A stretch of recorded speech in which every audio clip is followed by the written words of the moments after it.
The holiday companies that send us round the world but can forget the vital paperwork, meaning this couple were put straight on the next plane home. And the online shopping site set up to rip you off. Why is no one doing anything to stop them? That's Watchdog tonight. Hello, great to see you. Welcome to Watchdog Live from the office, of course. Now, we'll be hearing some of your Easter egg woes a bit later on. Next tonight, our experiment into online shopping. Why is it so easy to set up a website that is a complete con? In a high street shop, you can see what you're buying and who you're buying it from. But 36 million of us don't always do our shopping face to face. We do it on the internet, and shopping there is a very different business altogether. When you shop online, it's hard to tell which sites are the real deal and which are just an out-and-out scam, because with some of them, all you'll get for your money is grief. And it's all too easy for them to get away with it. Industry expert Tom Ilube says it's a problem that's getting worse. Setting up a scam website is like the 21st century perfect crime. You can set it up without any bricks and mortar, without any goods, and you can be anywhere in the world, you can pretend to be anyone, and when you've done what you want to do, you can disappear and nobody would ever find you.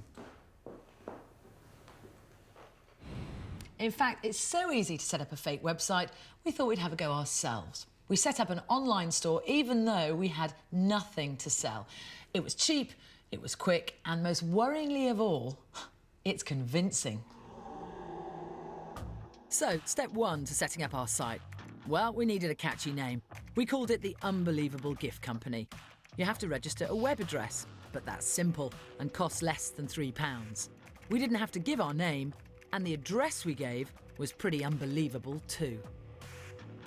But to make our site really convincing, we needed to know exactly what would make people fall for it. And the way to do that is talk to people who've already been scammed. Micah Lane, for one. He bought 2 flat-screen TVs from a website called musthave100.co.uk. They cost him £1,300, but his TVs never arrived. And now whoever was behind the company has disappeared. I felt really foolish that I'd been conned into such an easy scam. The site looked very professionally laid out. It looked like they spent a lot of time and effort in actually developing the site. The imagery was very clear, the descriptions of the goods was very accurate, and it just made you think that this was a very professional, large company. So the next step for us, to make sure our site looked the part. But you don't need to be an internet whiz for that. Anyone can just download a template site for around £30. And getting a snazzy logo is simple too. One like ours would cost around £20. People told us that a slick-looking site was one of the 2 main reasons they fell for an online scam. And the other? Well, that's obvious. The prices are just too good to resist. Desperate for some fashionable winter footwear, Amy Craig set her heart on a pair of Ugg boots. But they're not cheap, so she shopped around and bought them from a site called uggfootweardirect.com. The main reason I went with that particular website was because I looked at all the others and they were the cheapest. It just looked like a professional website. Amy paid £99, but her boots never arrived, and that site's now vanished, taking dozens of other people's money too. Clearly, Ugg boots are in demand, so we needed to sell them on our website. We also pretended we stocked other must-haves, like the Nintendo Wii and the new iPod Touch. We checked prices around the internet, and we made sure that ours were a little bit cheaper. It was almost time to open up shop, but first we wanted to find out the simplest way to make our customers part with their cash. And from what people told us, that was PayPal, the online payment system. Watchdog viewers said when they saw their logo, it made them think the site was genuine. I assumed that PayPal would have checked out the company, checked they were actually genuine, and they weren't fraudulent, so they wouldn't be scamming lots of people. And I just assumed that PayPal would have done that for their customers.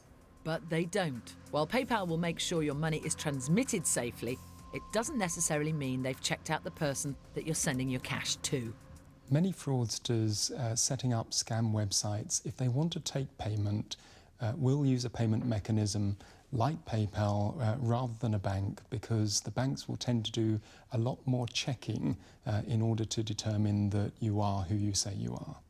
It was finally time to launch our website on the unsuspecting public. And this is it. Unbelievable gifts at unbelievable prices. Everything from the hottest gadgets to Easter eggs. And we even threw in free delivery. Don't worry, we were never actually going to take people's money, but anyone placing an order wouldn't know that. As far as they were concerned, this site was for real. Our site did allow customers to choose items and enter their details, but we stopped short of taking their card details or their cash. Remember, a website like ours could be set up for as little as £60 without anyone checking we were genuine. It looked like a very professional site, and the one thing that this says to consumers is that you can't judge a book by its cover. A slick-looking website is no guarantee that it's a legitimate business. The unbelievable giftcompany.co.uk was live for just under 4 weeks and attracted hundreds of visitors. We had customers from across the country and even as far afield as Antarctica. Kevin Weir was one. He was looking for a gift for Mother's Day and clicked on our site when our ad came up on Google. I thought the website was very professional, very slick, very modern looking, and was well set out, and the prices were all very competitive. Kevin chose our £15 Just for Mum bear and typed in his details. But instead of receiving his gift, he got a call from Watchdog. When I found out that the website was designed by Watchdog, I was very surprised and shocked that it was so easy to con me, because I'm not normally the sort of person that falls into that sort of trap. We were amazed at how easy it was to set up the unbelievable gift company. But the shocking thing is that people are being scammed by sites like this every day. And the really unbelievable thing is that no one's doing enough to stop it. And it's not just us who think so.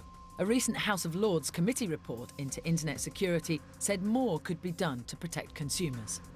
It's quite wrong that you can go on the internet and retail in this manner. Retailing websites should be regulated. That would enable the customer then to check that it's a legitimate website before they purchase anything from it. But the government rejected many of the report's recommendations.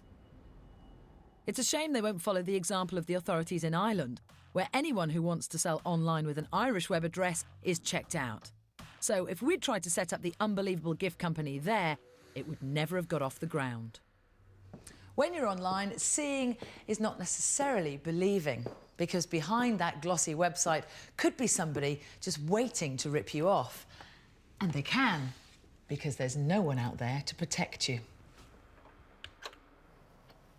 If you've got a story for us to investigate, this is how you can let us know. Log on to the website, bbc.co.uk/watchdog, or give us a call on 0208 535 1000, or do it the old-fashioned way and write us a letter. Yeah, indeed, and the address is Watchdog BBC TV, London W1270S. Could be your story on the show next week. Thank you for your texts and your emails. We flew to Australia. The travel company we booked with organised the visas. We arrived at Brisbane Airport. We were pulled aside and advised our visas had expired, so other people suffering from tourist visa problems. Thank you very much for watching tonight. We're going to be back at the same time next Monday, not Easter. Until then, from all of the Watchdog team... Good night. Good night. Have a good evening.